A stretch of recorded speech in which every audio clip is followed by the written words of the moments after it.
Hello everyone, it's me, Dragon Vanimore, to Dragon Cyborg for another world. And today's video would be the second part of my share experience about the Trail series. So last time I shared my experience about Trail in the Sky arc. And so if you want to check it out, it is on my channel about the Trail in the Sky. I also did a tier list of each playable character from the trilogy. So if you want to check that out, I have these two videos that I did the last 2 weeks. And today it's time for the Crossbell arc. So I will share my experience and talk about my opinion about Crossbell. And I would say that arc was amazing.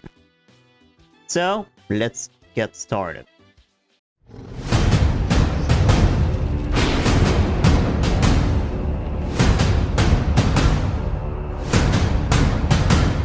So Crossbell.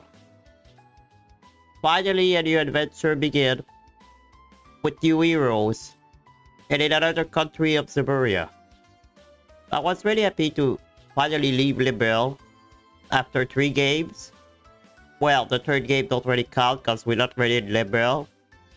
But still, some of the stuff take place still there. It's still character from that country. And it's fun. I was really happy to see something fresh and new. I would say I did suspect to see a city so modern with technology.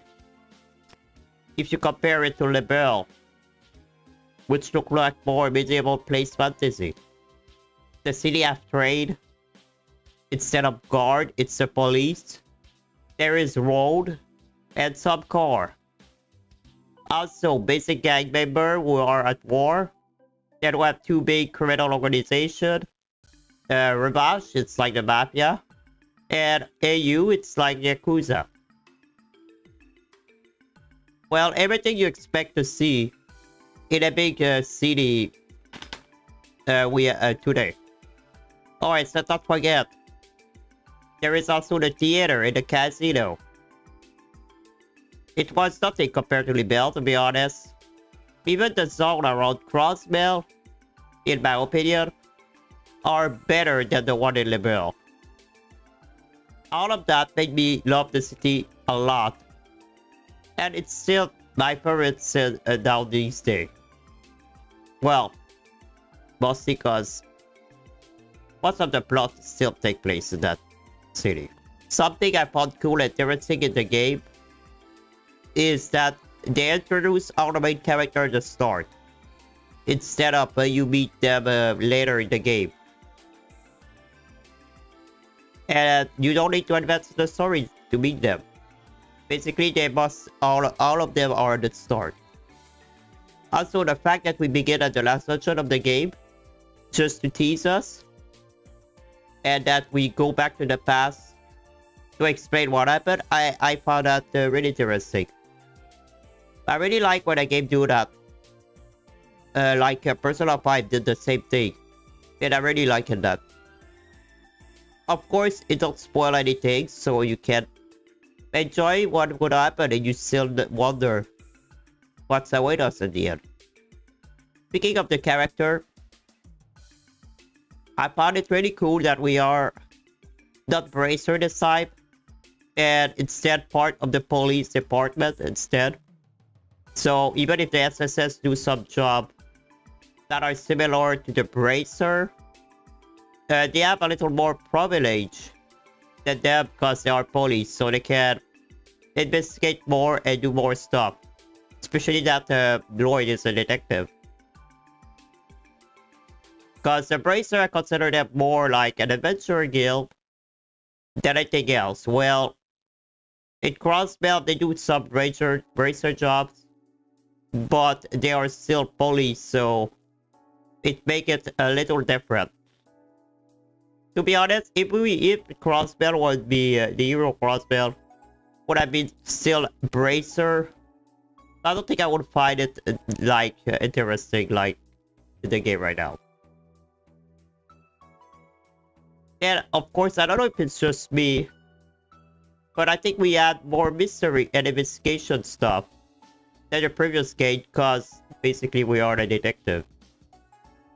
I would say there is no really a member of the SSS that I radiate, except maybe Ellie. To be honest, they are more interesting than the one of Liberal, except Olivier, of course, and maybe Chloe. Uh, well, Red is a playable character, but still, most of the Liberal character there are at least half of it that I did like. Well, in the SSS, I mostly like all of them. Lloyd had an interesting story, and he's a detective that will do everything to protect his country. He's just a normal guy, but still, he do a lot of stuff that a normal guy won't do normally. Then we have Theo, one of the best girl of the team, I would say, because she's smart. And she have a really dark history. We have Wazzy, leader of the gang, the street gang that joined us later. And we learned that basically he's from the church, which cannot surprise me when I learned that. A gang street member, leader, that was a member of the church. Also, there is Noel, a great soldier, which like Lloyd, we do everything to protect our country.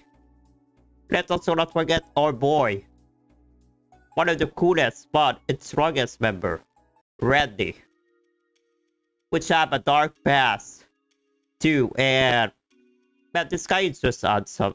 You cannot dislike Randy. This guy is great. And finally, there is our ally Riksha, called Yin, which have a past really interesting. We have the Chief, which don't do anything but still is important in the story, and it's still a great character. And our best dog, Zed. And of course, the child of the place, Kia. For real, if I had to rank all of them, which I would probably do in another video, it would be really hard for me. Sorry, Ellie, though. But your backstory for me it's boring. And you are a politician. The only thing you are good at, I think, it's dueling. And that's it. Now, about the story in general. It was interesting and smooth to the start until the end in both games. Especially Azure. There were never a time when I got really bored, like in the Trail in the Sky or the third. Cause I don't, the second one started really great. It was good until the end, but the first one, not at all. And the third, nah, not really. Also, compared to the Trail in the Sky, we learned pretty fast who our main enemy in the entire game is. Basically, Rivash. A little of AU, but it's more Rivash. In the Sky, it took mostly 3 chapters before we knew that Richari's army were really the main enemy of the game. I would say the Sky Bandit and the Mayor. You didn't know you were working with him. I don't even know if you were working with him, to be honest. It took a while before to really understand what's going on. But in Crossbell, you know it's Rivash. I found it more fun when we know who we deal with. From the start, and that we learn more about them, little by little during the game, instead of waiting until the end. For me, it's more enjoyable, it's making you want to play even more.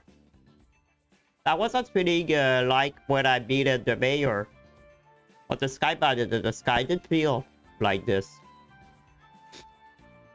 I beat the Mayor, okay, I beat the Sky Bandit, okay.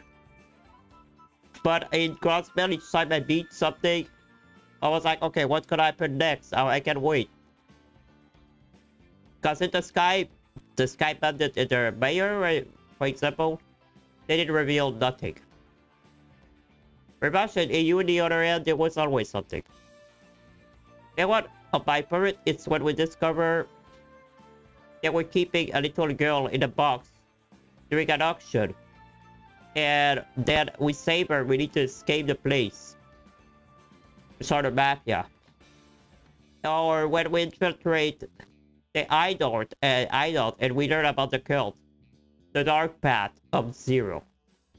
Which, by the way, the Dark Path of Zero brought the end of the story of Red. Because we learned the truth about the parent, about the cult, that everything that happened to her is because of them. It was pretty fun, by the way, to meet old game character like Red, Estelle, Joshua, Olivier, Azure, and meet yeah, it was fun to meet all the old characters for all their game and speak with them and even play them. Like with Joshua and Estelle when they even participate at the ending and they reunite with Red. But we were about to play them at the end. I was really interested to replay old character in the end boss. There were also other, like I said earlier, Olivier and Azure or Chloe, but we see them just briefly. Speaking of Azure, that was the peak of the Crossbell arc, and one of my favorite games so far. But Bravery would maybe soon take that spot. Ouroboros coming back, and you know when Ouroboros are involved, it's always more interesting and full of plot twists. We also meet two new English and member of the society, which I was really happy about it. Especially with seeing how beautiful the Steel Maiden was. Laurentis, I don't care about it. I hate him. And I just want to kill him.